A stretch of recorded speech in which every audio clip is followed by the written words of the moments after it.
Well, nung nag-start kasi, yung Republic Act 8972 nung year 2000, 3 milyon lang yung naitalaga nila as solo parent. Pero base doon sa aming technical working group ng Republic Act 11861, itong Expanded Solo Parents Welfare Act, ang sinasabi ng DSWD ay merong 17 million na solo parents, 14 million dito ang kababaihan, at 3 milyon ang kalalakihan.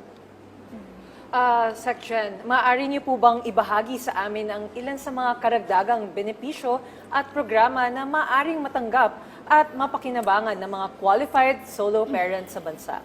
Yes, oo. Magandang balita kasi yung mga dating benefits nila mas lalo pang luminaw at lumawak nga dito sa expanded.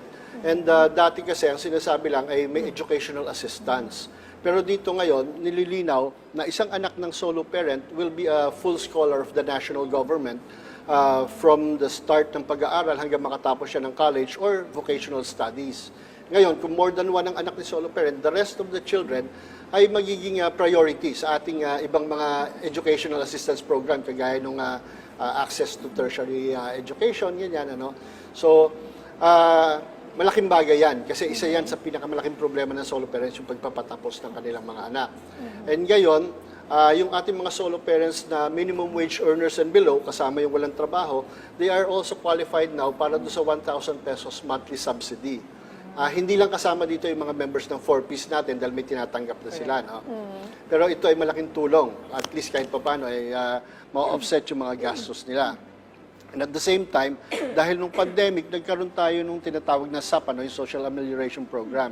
At isa sa beneficiaries nito ay yung mga solo parents. So dito sa Expanded Solo Parents Welfare Act, meron ng built-in na manggagaling ang pondo doon sa calamity fund ng ating mga local government units. So anytime na may pandemya, kalamidad, or whatever threats yan sa ang solo parents automatic would receive food, medicines, and in case nagkaroon bagyo, halimbawa, nasira yung bahay ni solo parents, the solo parent will also receive financial assistance para maipa-repair yung kanyang bahay.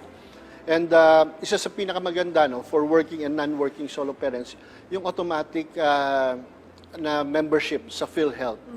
Kasi syempre, pag nagkasakit ka, problema ka agad yan. And yung PhilHealth program ng ating gobyerno ay napakalaking tulong. So, ngayon, lahat ng solo parents ay automatic members of PhilHealth. Kung ikaw naman ay working solo parent, yung portion na binabayaran mo would now be shouldered by the national government. So, hindi na kakaltasan. So, as soon as PhilHealth releases yung guidelines, kasi medyo may konti lang kailangan adjustment kasi doon sa PhilHealth law, 21 years old and below lang ang dependent na kinikilala. Dito sa Expanded Solo Parents Welfare Act, 22 years old pababa ang anak ng solo parent. So, kailangan ma-cover din yung mga 22 years old and below. So, malaking bagay po ito. And as far as housing is concerned, dati si solo parent ay priority sa ating housing programs. Pero ngayon doon sa Expanded, hindi lang siya priority, may allocation na for solo parent housing. So, ito ay sa lahat ng low-cost housing programs ng ating pamahalaan. So, kahit ikaw, let's say, taga Quezon City at nagkaroon tayo sa Cavite, sa Laguna, and gusto mo doon magkaroon at kumuha, pwede Gusto mo mag-invest, kunyari? Yes, pwede. And